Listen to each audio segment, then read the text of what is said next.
I'm KSBY News reporter Sophia Villalba covering your community in Morro Bay, where some residents who live along Toro Lane have filed a lawsuit against San Luis Obispo County over a planned coastal trail that would run along their road. The 1.25 mile pathway would link Cayucos to Morro Bay. Currently, the only available bike route between the two communities is along the shoulder of Highway 1. Some residents along Toro Lane say when they bought their homes in the early 2000s, they were aware of the public easement allowing people to use their street to access the coastline, which they say has never bothered them.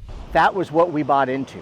And now it's no longer, according to the county, that language is going to be something like a public thoroughfare from Cayucos to Morro Bay. And that's what we're concerned about, that the burden of the easement has increased greatly without our permission, without any discussion. They just did it, and we consider that government overreach.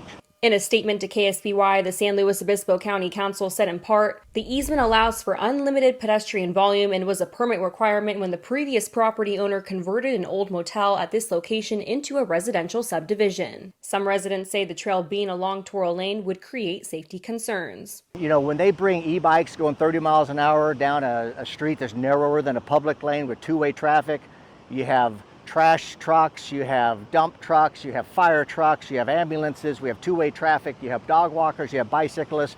When someone's pulling out of their driveway and they're not going to see what's happening. In a statement to KSBY, the county council said in part, the suggestion that the Morro Bay to Cayucos connector trail cannot use Toro Lane is a little ridiculous. This pathway creates an important corridor for public safety as an alternative to Highway 1. Schuler says the original plan called for the coastal trail to run along Highway 1 in a protected lane, but 2 years ago he says he found out through a newspaper article that the plans changed and the trail would be going through their neighborhood. We would just like to see the county go back to the original plan, the plan that had been approved, the plan that has total support and that is safe, that's already had an environmental impact report. Despite concerns from those on Toro Lane, residents who live nearby say they are looking forward to the trail. A lot of the permanent residents are very excited about it because it seems like it's something been a long time coming, and it will be a wonderful addition. Now, as far as where the proposed trail currently stands, the application is pending and waiting for a hearing with the California Coastal Commission.